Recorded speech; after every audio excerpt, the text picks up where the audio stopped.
Magandang araw mga kaibigan. Bigyan natin ng reaction ngayon ng itong post na ang balita ngayon 2 minutes ago, bago lang na post. Title, May sense pa si Robin. Pahayag ito ni Atty. Rowena Guanzon. Paghanga niya kay Senator Robin Padilla na tingin ng karamihan kulang sa kaalaman, walang pinag-aralan, minamaliit sa Senado. Kaya lang sa isyong ito, mas sense, may ibubuga, may laman ang sinasabi kumpara sa isang senador na akala natin marunong, magaling, kaya lang lumalabas ngayon palpak. So, nagbigay ng reaction si dating COA COMELEC Commissioner Atty. Rowena Guanzon matapos ang privilege speech ni Senator Robin Padilla sa gitna ng kontrobersyal na pahayag ni Senator Erwin Tulfo na, sabi niya, sometimes we have to bend the law. Ayon kay Guanzon, mahahalata mo talagang may mali. Mali na sa sistema kapag si Senator Robin ay mas may sense pa ang sinasabi kumpara sa mga kasamahan niya na akala natin ay mahuhusay sana sa loob. Yan ang akusasyon kay Senator Robin Padilla nung nanalo siya na anong magagawa ng Robin na yan? Number 1 pa naman. Kaya lang, hindi, yun nga, mababa ang kanyang kalidad. Kung academic o whatever background, parehas lang sila ni Senator Lito Lapid. Kaya lang, ito ngayon, agree ako na may laman ang sinasabi ni Senator Padilla kumpara dito sa kasama niya, lalo na si Senator Erwin Tulfo. Mariing tinutulan ni Padilla ang linya ni Tulfo at ipinaalala sa Senado na sila mismo ang gumagawa ng batas, kaya nararapat lamang na sundin nila ito. Mga senador tayo, ito na, punchline ba? Parang sampal sa mukha. Saludo ako kay Senator Robin Padilla sa tapang niya. Mga senador tayo, gumagawa po tayo ng batas. Ang batas, kailangang sundin natin tayo mismo. Correct! Anong klaseng senador ka na ikaw, lawmaker ka, binutuhan ka ng ilang milyon Pilipinos, tapos sasabihin mo, sometimes we must bend the law. Wala na yun. Out of nowhere na ano. So, nanawagan ang isang Supreme Court, retired Supreme Court Justice, Justice Noel Tiham, na I suggest Senator Tulfo should retract his deplorable statement and apologize for the good of the Senate. So ano, mag-apologize ba siya? I don't think so. Kasi nagrason na siya na anong sabi niya?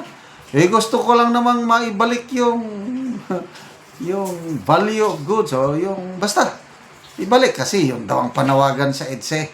Ang daming rally.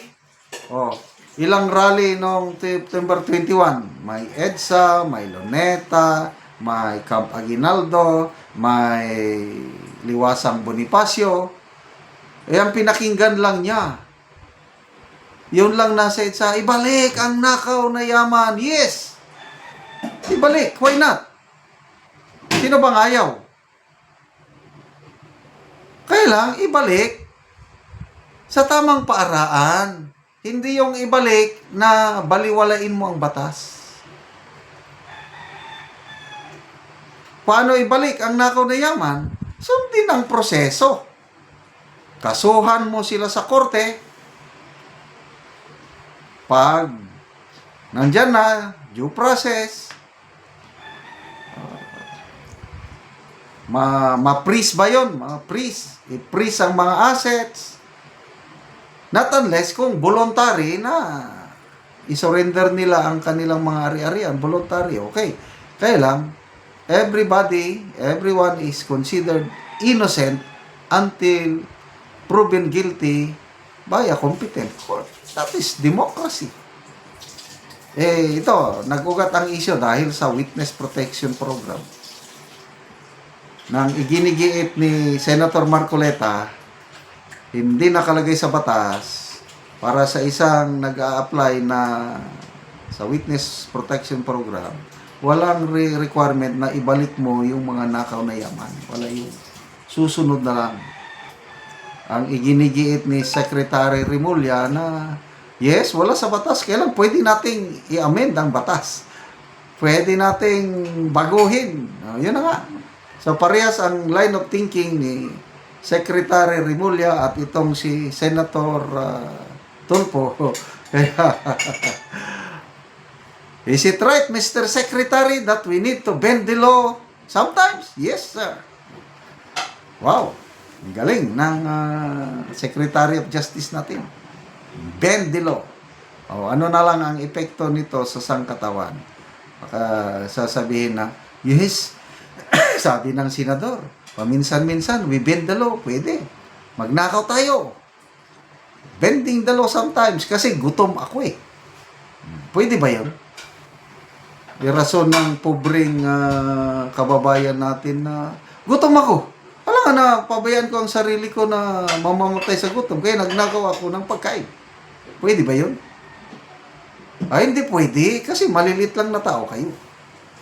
Pwede lang kung kami dito sa Senado. Pwede lang kung kami, SOG, pwede mabend the law.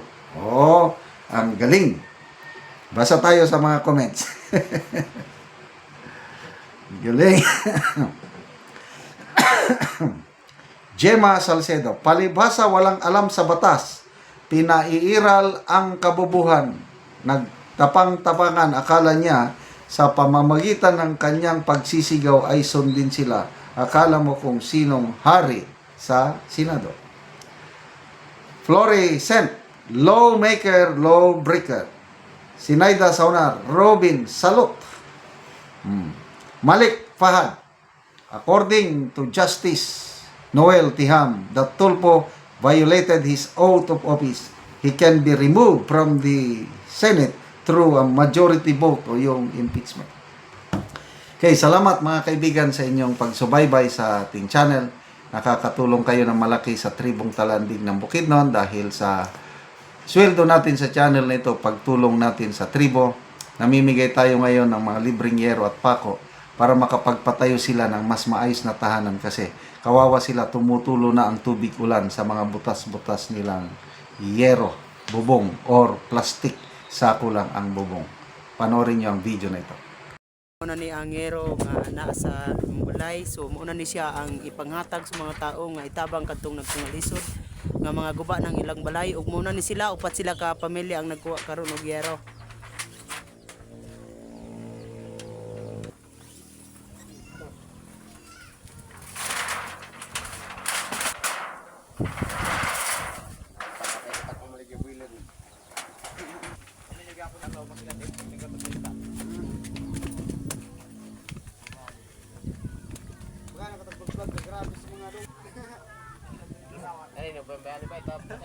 Sigarilyo pa man.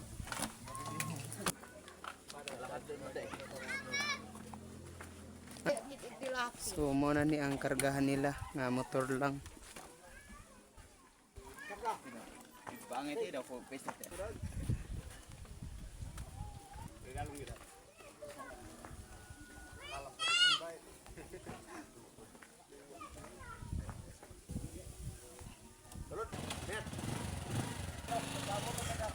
Tapi ba yun?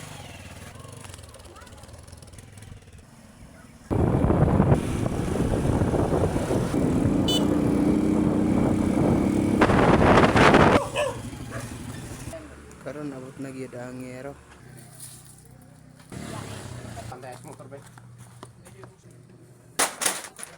Ug karon mo na ni ang kadako sa buslot sa balay ni Auntie nga balo nga natagaan na mo yero. Ante pila na din ni katuig imong balay ante nga inane na ang itsura. 25 na ni katuig nga balay. Oo. Ko sa Ginoo kay atop na gyud ko kay lista ni akong balay. Oo, lagi. Nga naman ante nga wala man ni na sa 25 katuig wala siya na ilisdan. Wala may atong ipalit. Lagi ante ba? Salamat kaayo sa nagatag nagsuporta sa singa naka ilis na gyud kog balay. O atong Salamat kayo.